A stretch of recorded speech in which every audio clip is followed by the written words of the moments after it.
In 40 years, we have pretty much always doubled transistor density. Now you're going, okay, transistors double, what does this mean to me? Well, you notice, I mean, the processors on the right are a lot faster than the processors on the left. Okay, that's part of it.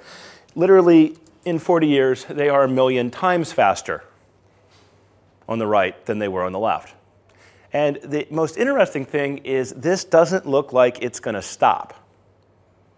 So today, you know what, about a month and a half, 2 months ago, Intel talked about and finally announced the worst kept secret in data centers, the Intel Romley chipset. And we get octal core, 95 watt, 2.2 gigahertz CPUs with like 1.8 billion transistors on die or something like that. It's a ridiculous number. Well, if you carry that forward, by 2020, you see a 1,000 core implementation. By the end of this decade, you can envision us having 1,000 core CPUs. That's pretty frickin' nuts. Now, we talk about virtualization, and we go, okay, we're going to virtualize things. And a conservative virtualization approach today is a VM per core on die. Right? I mean, a lot of us are pushing 20, 30. If you're measuring Amazon ECU, it's like, can I get 50 of them out there? If we do memory overcommit, let's do more. It said VDI on the room next door. I've seen 300 VMs on a VDI box. Imagine how many VMs you will see on a box if the chip, of which there might be 4 of them, in a 2RU, has 1,000 2.2 gigahertz CPU cores on it within the next 8 years. Kind of nutty. Now, some things, whoops, did I lose my mic? Oh, there it is, I found it. Apparently bending over disrupts the microphone. It's an interesting thing I've just figured out. So some things actually are growing faster than Moore's Law. Storing more than a bit per transistor. It's coming along. This is going to help us have really, really, really dense flash. Right, I saw a Fusion I/O board the other day with 10 terabytes of flash on a PCI board. And if we go to more than a bit per transistor, that quickly becomes 20 without process changes. That 10 terabyte Fusion I/O octo board we were playing with, it literally is like a $250,000 board. Made terasorts really fast in Hadoop testing. It starts becoming 20 terabytes, 40 terabytes, 80 terabytes on a PCI board without doubling the bits per transistor. If you double it, you see by the end of this decade, 160 terabyte PCI Express Fusion I/O board. Kind of cool. Processing efficiency in general is, some advancements there have made, significant improvement. Multi-chip packaging, die stacking, it's gotten interesting for us. Now, some things aren't going anywhere near as fast as Moore's Law. Networking. It's a key example of that. That's the world I come from, so it's what I know probably more about than the other stuff. SerDes speed is a good example. I get asked innumerable times at pseudo-academic conferences where people go, how come networking doesn't keep up with Moore's Law? My CPUs are doubling every 2 years. How come Ethernet doesn't? Well, dude, it's not dependent on transistor density. It's that simple. Right? Transistor density will tell you how big your tables could be, how many how many packets width I can move through a pipeline could be dependent on transistor density. SerDes, serialization, deserialization speed, the speed that I'm encoding bits onto a wire and receiving them at the far side of the wire, is a function of clock rate. And if you remember the AMD Athlon chip, right? It came out and we're going to go to 10 gigahertz on this architecture. This thing's going to be awesome. And we all kind of hit a really hard wall around 3.5 to 4 gigahertz. There's a reason we don't see CPUs much faster than 3.5 to 4 gigahertz because it's incredibly hard to do. And at that speed, you're dealing with it's literally a speed of light problem. You're measuring the speed of light from one corner of a chip that's that big to the other corner, and you're looking at your clock speed. And what you need to do is not have to wait more than one clock cycle to get an instruction from one corner of a chip to the other. And if it is going faster than 1.5 gigahertz, you run into that clock speed issue, and now you have to build these nice little serial pipelines of how data is processed on literally, again, on something that big with 1 billion essentially, quote unquote, moving parts on it. So SerDes speed is a function of clock rate. Clock rate is not getting that much faster. It's much more like 20% per year, and that's a function of clock rate and DSP efficiency, so how we can clean the noise out of a signal. So yeah, it's going slower. That's why we're really excited that 40 gigabit Ethernet's here, and 100 gigabit Ethernet looks like it's probably a 2013, 2014 practical implementation. Now, so scaling this more than more thing, you get cores per die, 40% per year increase, frequency 5% a year, it's growing slower, instruction efficiency about 15%, number of dies, number on the die actually 20%. So about 100% year-on-year efficiency, which is why CPUs continue to get faster, yet Ethernet efficiencies and clock speeds tend to be growing much slower. So as an example of this, we can then forecast, or we can look at as a proof point, what the performance was of the top 500 supercomputers. You can actually extrapolate this out as well and look at what it will look like by 2020. And there's some interesting things that come up. One, go figure, faster CPUs need faster networks. This is sort of a blatant plug. But the reality is you are starting to see cost-effective 40 gig now. And cost-effective 100 gig is not $50,000 per port, right? Some people put out 100 gig, and I guess I bluntly call it a Hollywood board, for lack of a better term. The Hollywood card concept is this. A new technology comes out, 100 gig, and I want to be the first, fastest, coolest kid on the planet to go, look, I have 100 gigabit Ethernet. I built a one-port module. How awesomely usable is that?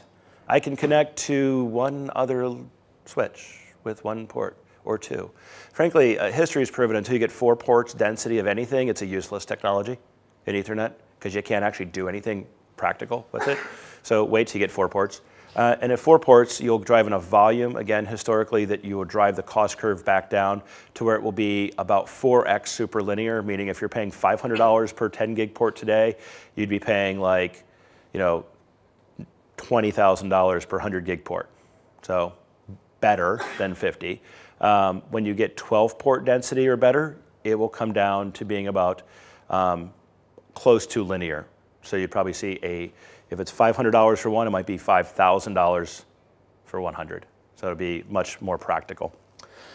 So, people, smarter people like Intel say that yes, 100 gig is coming. It starts around 2017. Well, really, it actually starts creeping into 2013. It actually gets deployed well by 2017 and 2020.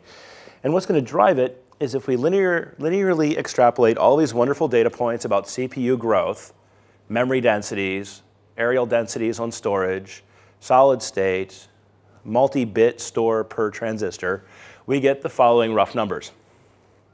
By 2020, 1,000 plus cores. VM density, thousands of VMs per server. 8 terabytes of DRAM per server. A petabyte of storage per server.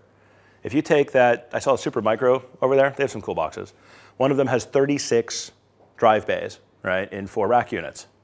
And today you're putting like the Seagate Constellation 2 7200 RPM 3 terabyte drives in it, which is a cool drive package. And you go, okay, that gives me 108 terabytes per 4 rack unit box. If you continue to double areal density like they're forecasting they will, and nobody's failed yet in the past 40 years, that box will have a petabyte of storage in a 4 rack unit, which means you can easily fit 10 of those in a 45U cabinet if we just stretch a little bit and still have room for switches at the top. You end up with 10 petabytes per cabinet. Some of the largest Hadoop clusters in deployment today are 10 to 12 petabytes. Not the largest, but in the top 10% are in that range. That becomes 1 cabinet with 2 switches at the top. It's pretty darn nuts. I had another slide I should have put in here, though, that kind of contrasts why we're seeing that. And it's like, I think in the time I've been speaking here, let's assert that that's been about 10 minutes.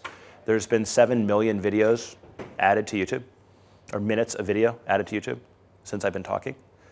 It's kind of stupid. There's a little bit of storage going on out there. People are creating lots of content, and phones are making it even harder. So what? Well, the first thing is if you can put that much stuff in a box, we need to think about that architecturally how do I actually network it? Because I'll tell you that every number I put up there will break every single piece of networking equipment shipping today, and I don't care which vendor it's from. Okay, if you want to put that many virtual machines per port, it's not my box, it's not Cisco's box, it's not Juniper's box, they will all die. Right? There is no switch out there that can handle that many MAC addresses, that many IP hosts in its ARP table, and that many IP routes. They will all die. So something needs to change. Part of it is tight integration. Yet, personally, I think that needs to be built on open and interoperable standards. Again, one of the reasons we're here. We were joking with Mike over here earlier that it's a company we built this fabric. It's an awesome fabric. It took 3 years plus for us to work on building, and it is called Ethernet. It's an amazing fabric technology. It's wonderfully interoperable. Companies have, I think as an industry, it's kind of a bad thing we did. Networking companies, and I'll speak solely to that, have looked at virtualization changing the economics of the infrastructure and allowing us to do more with less physical hardware, realizing that it breaks a lot of the things we've built and viewed it as an opportunity to innovate. Not only is it an opportunity to innovate, it's an opportunity for most companies to innovate in a manner designed to create that wonderful world networking companies had in the early 1990s, which is an era when we were all locked in and we couldn't go from one vendor to another. And the reason events like Interop came out, and University of New Hampshire's Interop test labs became, kind of renowned in the late 90s, was they actually wanted to make sure they could do plug fests and take two boxes, plug them together, and they would actually exchange packets. It was like a cause to celebrate. I mean, it was, oh, wow, they're forwarding packets to each other.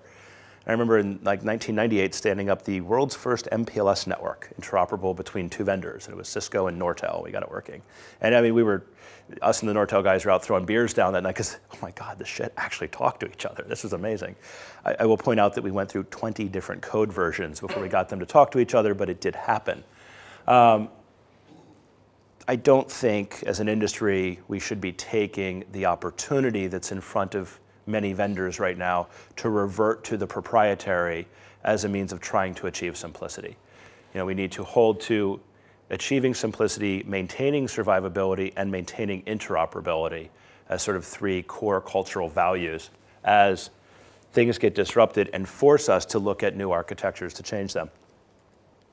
Now, this new model, I think, needs to leverage cloudonomics, for lack of a better term. MapReduce exists because smart guys at Google wanted to index the internet. Hadoop exists, God, I wish you weren't filming this, because smart guys at Yahoo wanted to use MapReduce and couldn't violate the intellectual property of Google. But Google had the do no evil methodology, and so they felt the best way to get MapReduce commercialized was to create an open source project called Hadoop. Because if it was open source, it was less likely to get sued by Google. So Hadoop got created. And Hadoop was interesting because it's designed to be open and all that, but the model that it uses for storage and compute is polar opposite from what any enterprise storage company will tell you to deploy. And I often make the following assertion: I have not seen a profitable public cloud based on large centralized fiber channel storage farms. I just haven't seen one. And I can probably come up with a list of technological reasons, but I think at the end of the day, it's an economic reason that they don't. The cost doesn't work. There's a reason a company whose core asset is information and the storage and indexing of that information chose to go with a direct attached storage model with a global file system overlaid on top of it, and an understanding of that topology for the distribution of workload to the data, to process that data, to only send the result back to aid you in searching and finding what you want. There's a reason they chose the equipment they chose. There's a reason they chose the architecture they chose. It's because it's the most economically feasible. It's the one that lets them be the most profitable. And in business, that is usually the ultimate goal, unless it's a joint venture, and those are weird, right? But the goal is be profitable. And so what ends up happening is I think we're going to have to look, as these factors force us to change the architectures we've been in our comfort zone with, we're going to have to look at how do I economically deliver IT services to my customers, whether they're internal or external, and what is the most economical way to do it. I was meeting with the US government people the last 3 days, and it was kind of a snarky comment, but I told the guy, I said, I don't know of any US agency whose mission is deploying servers. I don't know of any government agency whose job is deploy storage. It's look after agriculture, deliver social security checks, to take care of veterans, right? They have those missions, but it's not deploy servers, it's not hug storage, right? It's support the mission. And the mission is to do that as cost effectively as possible. And as a taxpayer, I get upset when I walk in and see bazillions of dollars of equipment laying around, whether it's ours or somebody else's, that's not being used the most economically feasible way possible. It's frustrating. So we have to think about how do we leverage what the cloud taught us, which is there are new architectures for more cost-effective and economical deployment of IT services and delivery of them. Now, all of this breaks almost every existing protocol, every pricing model, every management tool, most processes, and almost every organizational model. This is what's going to be hard over the next 8 years. I think it's the reason we see DevOps. Right? I mean, the term DevOps, which the first time I encountered it, that integration of development and operations and saying, let's look a little more holistically at it, again, kind of came out of some of those cloud guys saying we need a more rapid development environment. And to do that, we actually need these weird infrastructure people over here, like the Morlocks and trolls in their caves. We need them to know what these application people over here are doing. Because maybe, just maybe, that infrastructure could solve that app problem and they don't need to rewrite 5 million lines of code to add reliable failover or virtual machine. And maybe we actually don't need to deploy 3 switches at the top of every cabinet because the application actually built in replication and things fail over automatically. Sometimes the application layer solves it, sometimes the infrastructure layer solves it. One isn't right every time. It's what's right for that business, and you're only going to encounter that if the groups are actually talking to each other and communicating on new projects as well as optimizations of existing infrastructure. So again, something to be aware of. And again, we have to kind of start thinking about this now, right? Because it's happening enough over the next decade that it is going to really throw a wrench in our gears of any IT shop the first time the app guy starts saying, we need to deploy this, therefore we need these servers. You deploy the servers, you virtualize them, and it breaks your infrastructure. It breaks the network, it breaks the storage, and so on. This was usually where I would wax eloquent on my the Sunday morning Sermon on the Mount type of thing about building a strong foundation and a deep taproot, and that foundation being network infrastructure, and you have to build it right or everything else crumbles. The thing I do like about the network is historically the network has tried to be really, really invisible. If I could put a picture of the ultimate network, it's like the Invisible Man, right? It's a blank slide. There's everybody's worldview of the network. It doesn't exist. There is no network, right? You only care about it when it's down. You only notice it when it's down. And the network's job was to be as transparent to applications as possible. You should not know or care if a core router fails. Shit should route around. That was great until we inserted lots of these newfangled cloudy applications. Hadoop cares about your network. Global file systems interact with your network. Cassandra has a big impact on your network. Deploying HBase totally depends on latency in your infrastructure. Wait, it starts mattering. The infrastructure can't really be that transparent anymore. Deploying cloud through OpenStack, which now spun up a project called Quantum. Why? Because they need to provision the network. Swift, the file system under OpenStack, can actually support link aggregation running across 16 different boxes and sending them out to multiple object stores. And you can now improve the performance of it. Network matters. Now, a partner company of ours started building something I thought was really interesting. They started detecting not network. Most companies do network failure, like box is green, box is red, box is green, box is red. It's really exciting. We love putting the screen up, and we never look at it. It looks great in the knock. These guys started doing something a little more interesting. They said, well, how about we identify what nodes are potentially affected by a single point of failure in the network? So if I lose a switch, if it has nothing, it doesn't touch any of the servers, it's in the transit path somewhere, but all of the nodes beneath it would now be impacted if this other switch failed. Let's detect that. And let's communicate to Nexenta. Let's communicate to Cloudera. let's communicate to VMware that these servers here are now in an at-risk state. And what do we do with that? As a network, I should do nothing. I should communicate it. What do the applications do? They should go, oh, wait, I probably shouldn't start putting lots of new jobs on those servers that are now at risk. Maybe I should verify that all the data on those and all the objects and block and file stores, that it's all replicated somewhere else that's in the green happy state, so that if it goes down, I don't lose stuff. Being aware of the network is of value. So that's kind of usually where I wax eloquent on that. I'm not going to dive deep because, again, I want to keep it not a salesy pitch. But looking forward, this is like the coolest photo I've ever found for scaring people in a slide. I mean, you put that up, you're like, dude, is she staring at me? And you look really closely and you realize, no, she's staring at the photographer who didn't know how to Photoshop himself out of her iris. Right? He's right there. It's not me. Okay? So I put up, and I'll just skip through the text of this. And you're probably going, okay, what's he saying here? And I skip ahead of everything on the slide. Brilliant. Great marketing job, Doug. And there is one more. Come on, let's get it right. There we go. So I put up a few things for us to think about that either A, dramatically change the infrastructure in some way, like hypervisors have, or B, are possible solutions we need to think about from a technology perspective that it will impact building those survivable systems based on the scale numbers we're going to have to achieve, again, over foreshadowing the next 8 years. So hypervisors are a blessing and a curse at the same time, right? They've certainly solved wonderful aspects of application portability. They've also caused rampant MAC table and IP host table and VM explosion. So deal with it. They're here to stay. Virtual extensible LAN, VXLAN, is an interesting technology. What I liked about it is it lets me as a network guy say, I will build the network I want to build. I might just stick with the network I built 5 years ago. The same IP addressing scheme, every box at the top of rack's a router, life's good, OSPF or BGP, I can trace route and actually know where things are going, novel concepts that guys in the operations role really dig.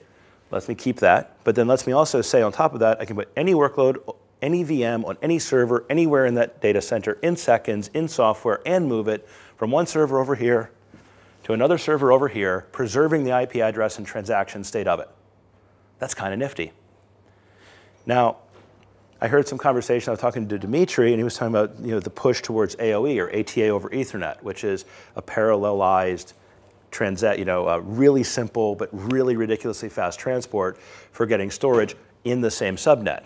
Well, you can actually take that, and then with VXLAN, what is a subnet? There is no subnet, right? It can be on the servers you need. And then what you're likely to see over the next year or two are hardware virtual tunnel endpoints.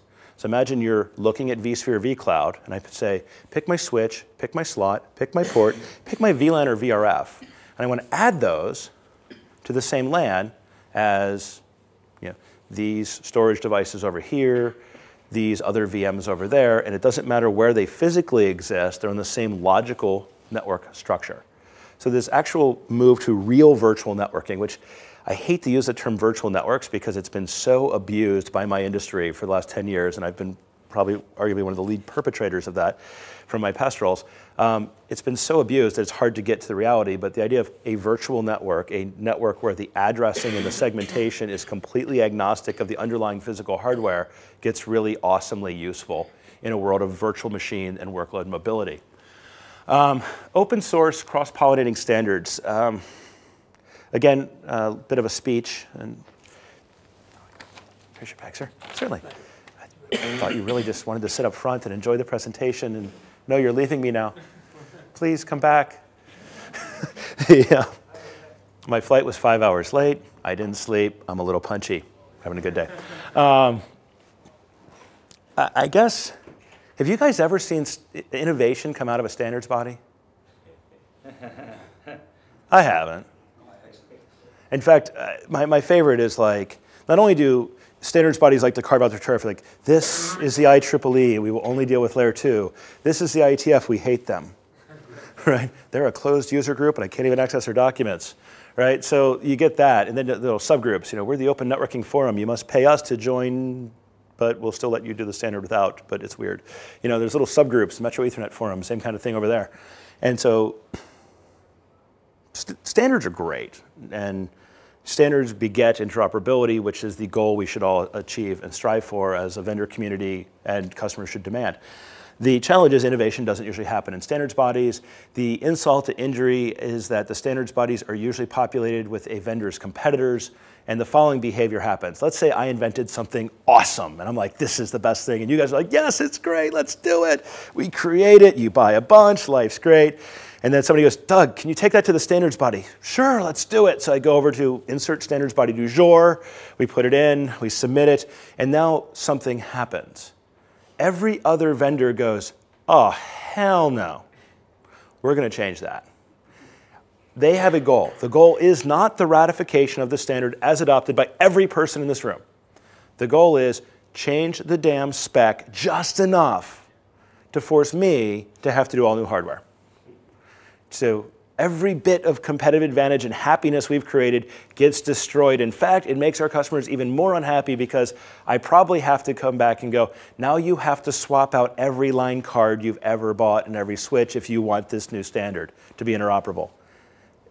You know, I don't care which side of the vendor equation you're on and which vendor you're at, that is just not a happy thing to be.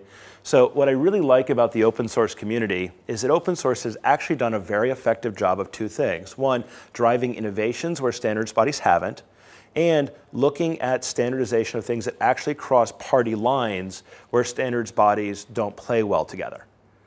And you know, whether that is, hey, let's do a VXLAN specification, jointly done with VMware. Where did it appear first? The Open vSwitch 6 weeks later. Right? Immediately delivered there before any commercial vendor got it out. Pretty nifty.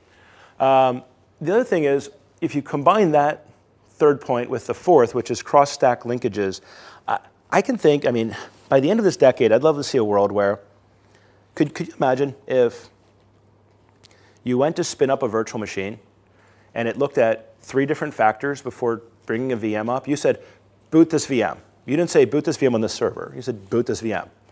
And it looked at the load on the server. Duh, that's kind of easy. The load on the network between that server and the VMDK and the most common data stores that VM is going to access, and the locality of the storage where the storage existed in relationship to that virtual machine. So if I look at network load, locality of storage to virtual machine or storage target to initiator, and I look at the CPU and memory loading of the host itself, you can come up with a pretty interesting little algorithm for figuring out where to put things. By the way, that's going to require a lot of interoperability between multiple different groups. I don't think you're going to see that happen in a standards body. I think you're going to see that happen in an open source community. That type of innovation is going to come through that world. And anything that gets sufficiently enough traction, unfortunately more than those of us in this room, maybe if we took everybody here and most of the people in the city, if it gets that type of traction, then it starts becoming a de facto standard as opposed to the de jure standard. And the standards bodies do tend to, over time, to actually acquiesce to that. So building cross-stack linkages to me is incredibly important because it's the software glue that's going to be on top of the hardware things people try to create. Right? Any company can go out and say, I'm going to buy give me 18 of the 2U Supermicro boxes with the 12 hard drives across the front, or like 24 hard drives across the front, or 12 3.5-inch disks. Give me a bunch of those. What's that add up to? 648 terabytes per cabinet, 3 switches on top, put them in an APC nut shelter, rock on. Anybody can do that. It's cool. They're fun to package up. You can do it yourself. It's a fun exercise. It's a software layer and glue on top of that that's going to be interesting. And that's going to come, I believe, primarily open source community or commercial development, and then begets open source development and creates a positive cycle. And a return to survivability. This came out of a conversation Mike and I, this mic, not that mic, were having before I grabbed this mic. And it was, God, I have been flying too long. The stupid jokes don't even get laughed at anymore. The reality of it is we were in a world where the internet was designed to be survivable. The design point of the internet was literally, typical American, drop a nuclear weapon on a city and the network will route around it. Right? That was the design point. It works, right? It does that. We haven't tested that theory specifically, but in abstract and through inference, you can say, yes, it does that. The problem is that was like this distributed systems pendulum over here. And protocol-based distributed systems problem, dynamically constructing a topology based on that which is connected, creating that topology, hoping it's the most efficient, and pushing that into hardware and forwarding packets. Networks did that well. On the opposite end of the spectrum, way over here, is this sort of the early stage, I would say, of SDN controller-based models that people came out with. And that, and it's more message than it was reality, but those were, no, we don't want that. We want to simplify. And to simplify, we will centralize. And to centralize, we will create a controller. And this controller will know everything about what's going on in this infrastructure and program it the way you want. Sounds good, until you say, what about survivability? If the controller goes down, does it cause an outage on an unprecedented scale we've never experienced before as humans? Do we actually lose the entire city without a nuclear warhead, but because this controller failed? And so I think you're going to see, especially starting in messaging, but even more so through product reality, a balance of this equation, and the pendulum residing where it naturally always does, somewhere in the middle pointing down. And that is a happy middle ground, a return to survivability, where you say, I want simplicity, but I don't want simplicity at the expense of topology construction. I don't want simplicity at the expense of survivability. I want to create an ACL once and have it hit 1,000 switches. I want 5 switches to be down when I created that access control list. And when they come back up, they connect to the controller, they download the ACLs. I want the policy of when to apply the access control lists to be pushed to that device. So if the controller's down, the policy still gets implemented and enforced and accounted for appropriately. And if a device fails or a controller fails, the network still uses the protocols we're familiar with to dynamically reconstruct itself. With one minor tweak. Data centers aren't the internet. Let's think. The internet has a modality, and the modality is plug anything in you possibly can, and it will figure out how to use all of which you've plugged in to build the best possible topology based on the protocols it's running. The first 2 internet connections I ever ran were a T1 from Auburn, Alabama to Dallas, and another T1 from Auburn, Alabama to Atlanta, to connect one to SprintLink and one to MCI to establish internet connectivity for a dial-up ISP. And with a few frame relay static, fractional frame relay links out to other people, massively oversubscribed. The reason we did this, the reason we chose Dallas and chose Atlanta was not, it's the best network architecture ever. It was, those were the cheapest links I could get. That's the internet modality. That's the WAN. What's the cheapest I can get it from A to B, right? And I'm taking that path. Oh, I need an alternate route? What's the next cheapest path I can get? I'm going to take that one. The data center is different. Link cost is basically free. It's a one-time charge to get some fiber poles. Once you've laid out your fiber, it's what you choose to plug in. You're buying an optic or 2. Life's good. Data centers are the most structured topologies I've ever seen in networking. Most structured topologies I've seen in servers and storage. They are beautifully, pristinely architected, and 99% of them look identical. It's like I have these 2 boxes, and they connect to this array of boxes, usually also deployed in 2s, and if any of these fail, oh, the host, it dual homes up, and that host is reliable with this one. And we've double tap everything, and it's beautiful, right? And we like it. It looks good. It's manageable. We kind of get it now. The problem I run into, and what I'm getting at with this, is that the way we instantiate protocols on the internet needs to fundamentally be different than the way we instantiate protocols in the data center. There's no topology enforcement step. If you plug a box in and you haven't configured it right, it can go, no, I want to be the spanning tree root bridge, which means this little leaf box at the bottom gets all the traffic of the entire data center moving through it and crushes it and it dies. And then it falls back to this one, and then this one reboots and comes back on and it flaps back. It's trying to self-heal, and it's flapping constantly, going, I'm in charge, no, I'm in charge. It's like watching 4-year-olds squabble over a piece of pie. Right? It's not a fun thing to watch. Mess gets everywhere. So when we look at this, one thing we're looking at, I think, certainly as a secular company, but also broadly as an industry, is how do we create a structured topology, enforce the topology is brought up and connected correctly, and then bring the protocol instantiation up on top of it. Simple arguments like, do switches boot right? It's a very stupid question. But ask yourself this. Well, let me ask you, do switches boot right? No? That's my assertion too. If the most disruptive thing I can do to a network is plug something in and turn it on, it's not booting right. It's booting really, really, really wrong, in fact. Now, the boot order for most networking vendors is as follows. Turn every protocol on, let God sort it out. This is why, well, let's say I boot Andrew over here. No offense to Andrew, but we boot you. That might hurt. No, I'm not going to say we turn him on either. We start Andrew up, and Andrew starts generating VRRP frames going, I'm the default gateway. Now, he may not have connected to Mike on his BGP feed or connected to OSPF over here. He hasn't even figured out what the rest of the topology looks like. He doesn't know where he's forwarding things, but because VRRP is turned on, you're sending VRRP frames to me, and I go, oh, there's my new default gateway. Let me send everything to Andrew. He knows where everything is. He said it. I trust him. The network's invisible behind him. I don't know anything about it. I will send Andrew everything. And Andrew goes, I don't know what the hell to do with this frame. Aha, let's drop it. He might drop it for 50 seconds. This will cause an outage. Now, he could have his root bridge party set wrong, and the traffic should have been going to Mike, but now Mike and everybody sent everything to Andrew, and Andrew can probably tolerate me talking to him once, but if we all say the same type of things to Andrew at once, no offense to Andrew, probably not going to handle it well, right? Won't track any of our conversations. And so Andrew collapses. We need to think about how do we boot and insert into a topology. Let's turn protocols on like, let's bring layer 2 up. Let's bring those ports between switches up. Then let's bring our network ports up. Let's not bring any host port up. Let's stabilize the topology. Let's bring IGPs up. Then let's bring BGP online. Let's wait till I get a BGP hello. You know what that means? That means I have one full picture of the routing table. Now that I have a relatively stable layer 3 topology, bring PIM up, multicast. Then start this default advertisement stuff. Turn IGMP on, turn VRRP on. Then I can bring my host ports online and not drop any frames. And the world gets to be a slightly happier place.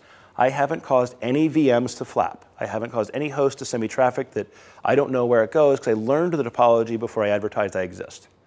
So things like that are going to have to change to affect a return to survivability, which in all of this begs a very simple question. Why do network operators have 20-page documents that tell operations teams how to turn switches off? Because we don't turn them off right either. Right? Networking companies have to figure this out and be less transparent, to be frank about it. So an ex-girlfriend of mine's uncle drew this a long time ago in a galaxy far, far away in 1976, and it was hanging on his wall, and actually did become the pre-art for the poster that's sitting next to it. So I had to, for once in my life, use it because it was a pretty cool photo I had laying around. But yeah, if you think of things that could be coming, the bring up of virtual machines was based on a topology-aware file system that understood network loading latency and the location of compute capacity and storage locality. That would be an interesting integration that I personally believe we're likely to see inside of the next 8 years. Another one, a new step in network bring up that validates the topology before instantiating protocols. Sounds familiar, deja vu, we've heard that. I like this one. This was something I hacked up 6 years ago and presented at Interop, and it had this picture.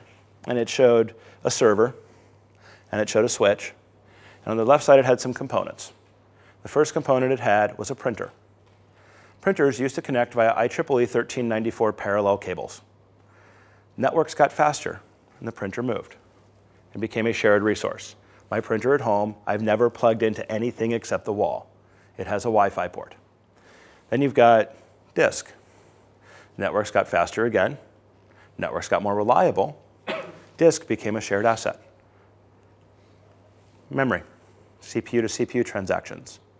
Right? CPU to CPU is one of the first ones, RDMA, low latency, boom, MPI jobs started getting more massively distributed. The next one, I believe, is memory. And the assertion maintains if the network transport meets the capabilities from a reliability and latency perspective while equaling or exceeding the requirement to read and write I/O in and out of it, then historically, every time that happens, the asset in question moves to become a shared resource. Now, I don't know whether the transport's going to be Ethernet. Can't guarantee that. Tends to be the most common denominator in networking, but InfiniBand has existed for a reason. Fiber channel has existed for a reason. It could be MRIOV.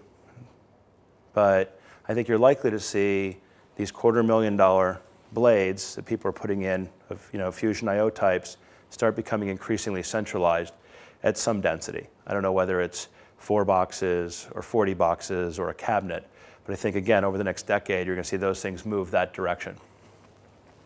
And then we get to my personal favorite.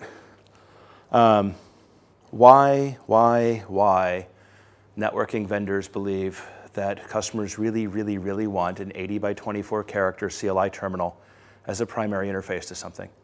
It's okay. It's actually reasonable as a human to machine interface. For when I can do scripting and automation on top of it, it's okay. It's not ideal, it's okay. But taking it a few steps further, we're moving to a world, when we talk about the cloud, that was predicated on a machine-to-machine interface, not human-to-machine interface.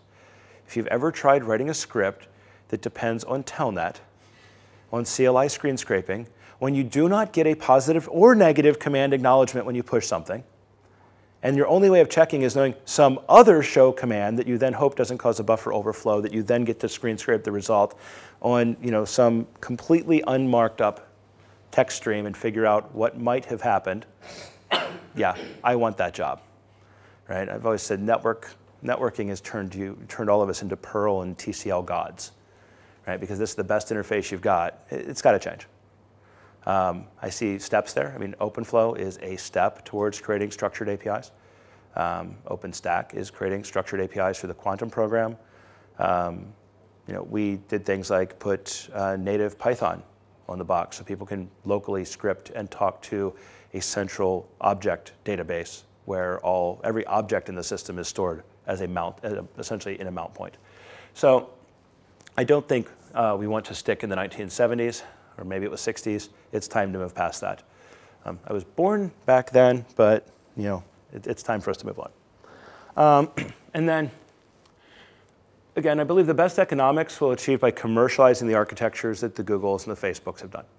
One of the reasons a lot of us are here is learning about open storage, a Lumos file system, ZFS, things like that. Those are building on top of, when best implemented, building on top of commercializations of the type of architectures that the web scale and cloud scale companies have driven.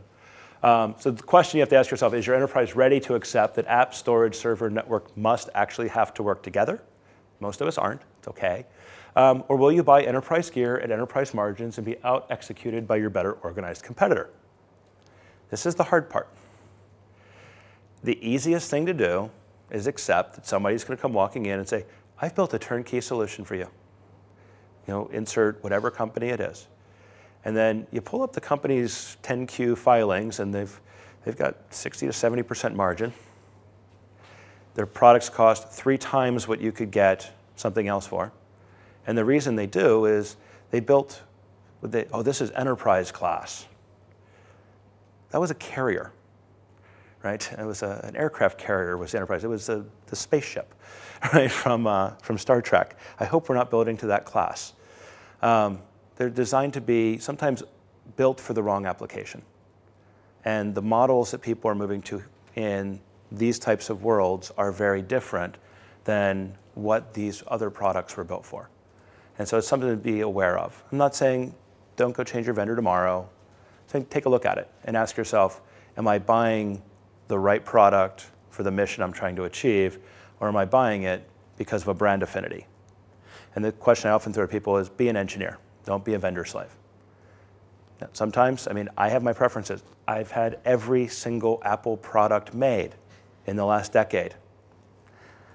Yes, I'm a vendor slave on the consumer side. I freely admit it. It happens to all of us. If I'm spending my own money, that's one thing.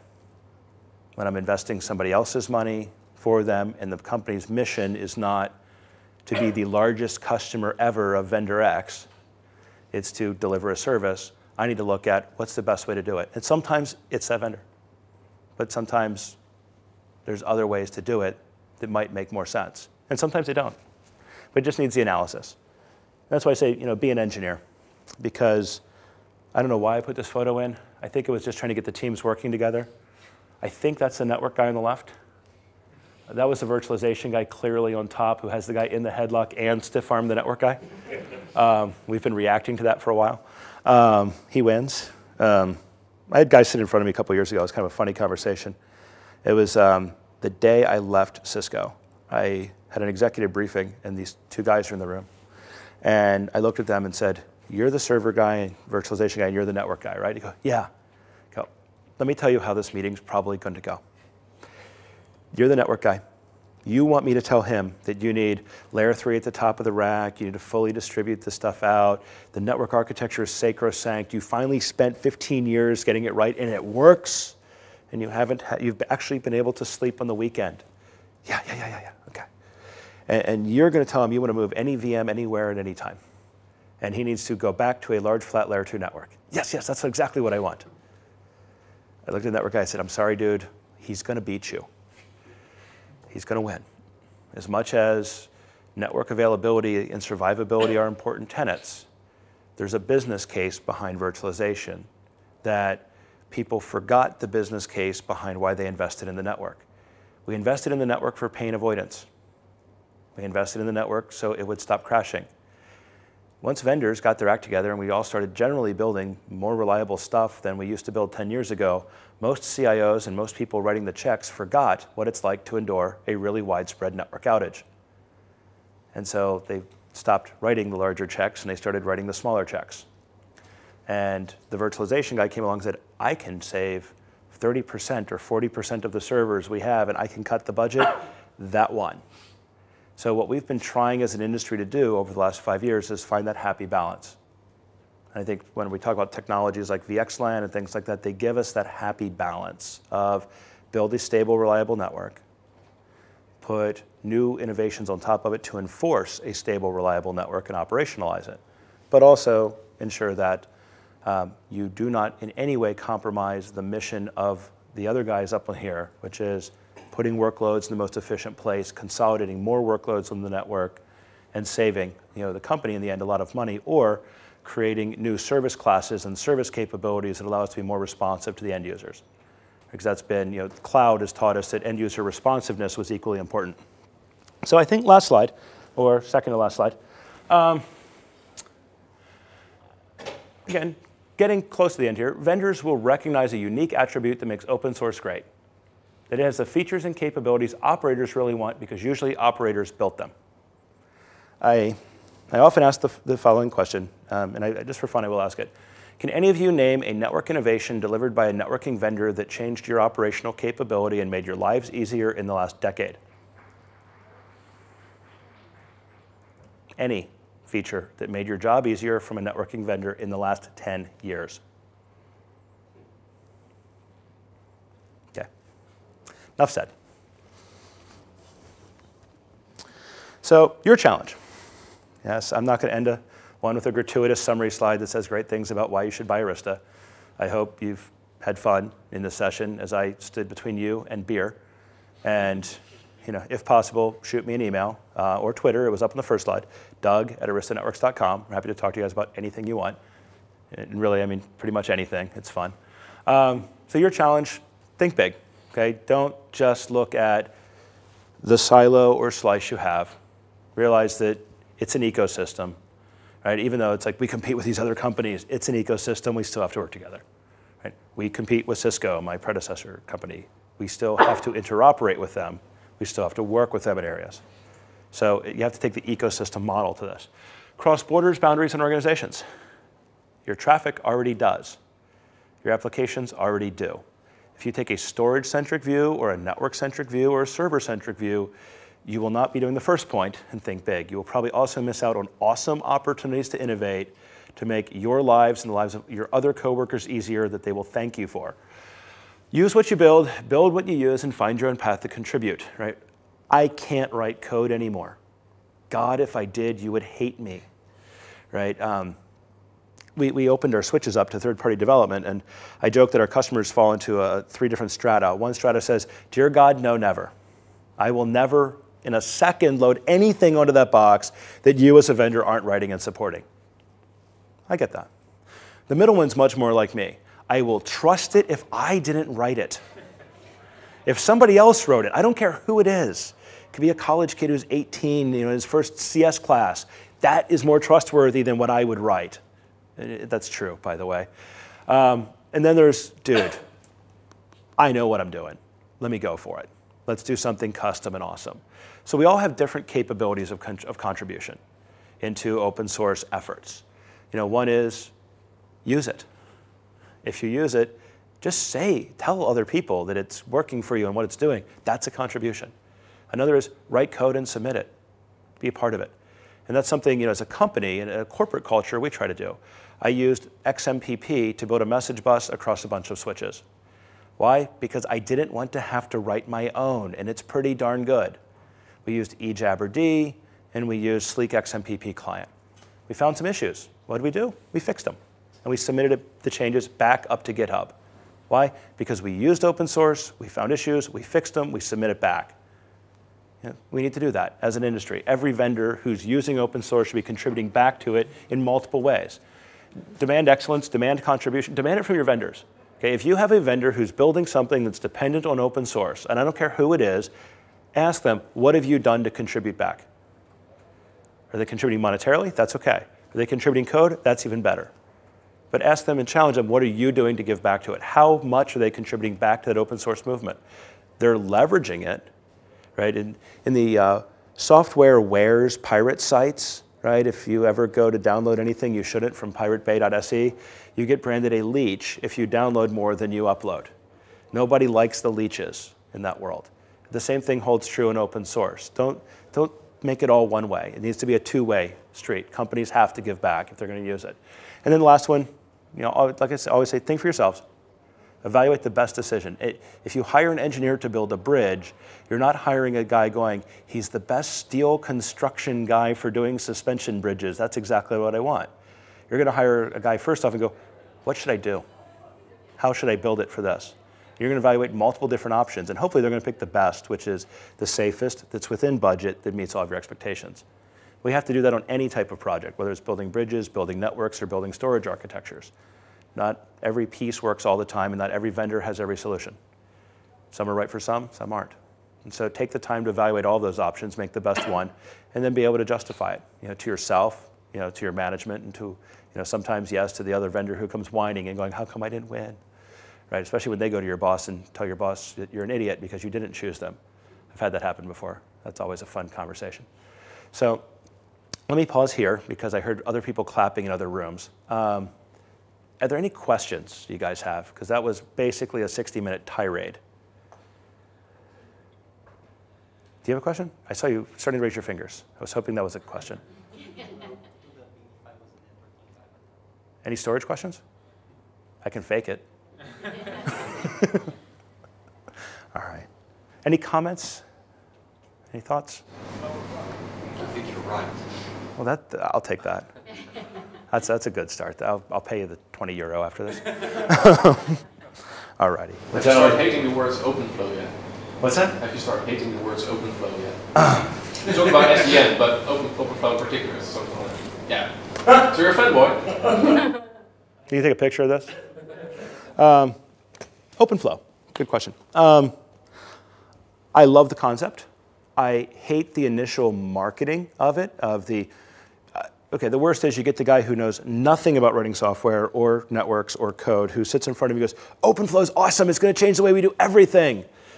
I want to write my own routing protocol. I had a guy do this, and so I got out, without him noticing, I surreptitiously pulled up a little bit of code online and started writing like the Dijkstra algorithm in C on the whiteboard. I go, do you know what this is? No, what's that? Then you're not going to write a routing protocol. If you don't know a C graphing function, you're not going to write an RP. So we've seen this happen where you get these memes every year or two, and they ride up this awesome hype curve, and then they crash. If they don't crash as hard if they can find real use cases. What I like about OpenFlow is that 2 years ago, it was nothing but hype.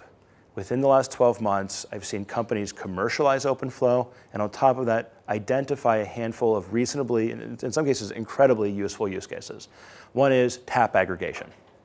Right? If every one of you was a switch, and I said, I want to get all the traffic sent to me that matches this very, very narrow set of parameters, it would suck to have to go out and write the access control list, the policy-based routing, and all the forwarding through all these boxes, especially for you in the back. You have to forward through 6 other people to get to me. That'd be horrible to do. OpenFlow solves those problems much more effectively and efficiently than I can do with CLI.